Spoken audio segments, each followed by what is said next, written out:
काही नद्या पुनर्जीवन करण्यासाठी एक प्लॅन करतोय आम्ही, एक कॉन्सेप्ट नवीन तयार करतोय। माझा आतापर्यंतचा जो प्रवास आहे तो नव्या नव्या योजना जन्माला घालून त्या यशस्वी केल्या। आजही मी 5 वर्षामध्ये नसताना योजना त्या सतत लोक त्याचा उल्लेख करतात। नदींच्या बाबतीत सुद्धा मी अशी योजना आता आम्ही डिझाईन करतोय जेणेकरून ह्या नद्यांच्याकडे एकदम दुर्लक्षित आहेत नद्या, त्या कोणाचीच प्रॉपर्टी नाही।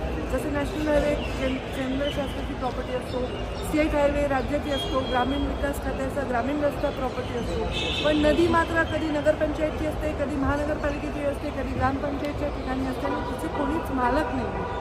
ही नदी ही नॅशनल आणि स्टेट प्रॉपर्टी आहे असं तिला ट्रीट करून या नदीचं पुनर्जीवन करण्यासाठी आम्ही काम करत आहोत। त्यामुळे प्रत्येक ठिकाणी जर जाऊ तिथे नद्यांचं काय प्रदूषण झालं आहे त्याच्यावर आम्ही विस्तृत बैठक घेतो, त्या लोकांच्या सूचना घेतो आणि त्याच्यावर आम्ही नवीन स्कीम नवीन कॉन्सेप्ट तयार करतो। लवकरच तो कॉन्सेप्ट कदाचित या अधिवेशनामध्ये मी तो डिक्लेअर करेन, ते डिझाईन होत आहे आणि खूप चांगला परिणाम प्रदूषणावर याच्यामध्ये आपल्याला बघायला मिळेल।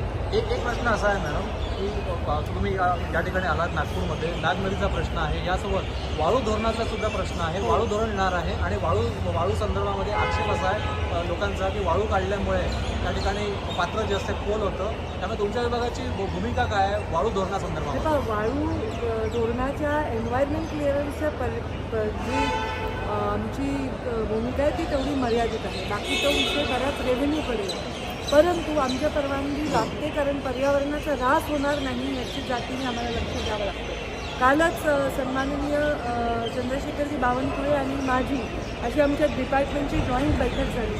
वाळूच्या धोरणाच्या संदर्भामध्ये खूप विस्तृत चर्चा झाली। अवैध वाळू उपस्याने सरकारचं प्रचंड नुकसान होतं आणि गुंडागर्दी प्रत्येक तालुक्यामध्ये ती जाते। ही काय फक्त एका जिल्ह्यात नाही आहे, सगळ्या राज्यामध्ये हीच परिस्थिती आहे आणि त्यामुळे अवैध उपसाने पर्यावरणाचाही ऱ्हास होतो। वाळू कधी कधी काढणं आवश्यक असतं कारण त्याच्यामुळे पात्र कमी झालं तरी पण पाणी थांबत नाही आणि काढल्याने काय होतं, आपण जेव्हा एस्टिमेशन करतो, खोलीकरण रुंदीकरण करतो तेव्हा पाणी तिथे थांबतो, ते जमिनीत मुरतं, त्याचा फायदा होतो। पण त्याचा जो बॅलेन्स आहे ते साधणं अत्यंत आवश्यक आहे। त्याला जलसंधारण खातं, रेव्हेन्यू खातं, रोजगार खातं आणि आमचं खातं म्हणून या गोष्टींना मॉनिटर करतो।